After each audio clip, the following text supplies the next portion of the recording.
மணிக்கு போன் போடு. இன்னும் என்ன சந்தேகம்?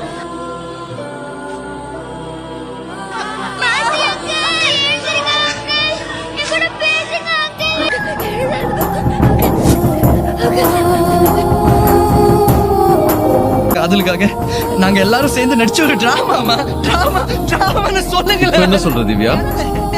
மாசிதான் மணி, மணிதான் மாசி. நாளைக்கு யார கல்யாணம் பண்ணிக்க போற?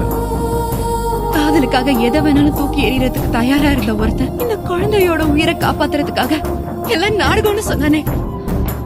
நாளைக்கு என் கழுத்துல தாலி கட்ட போறது இந்த மாசிலா மணிதான்.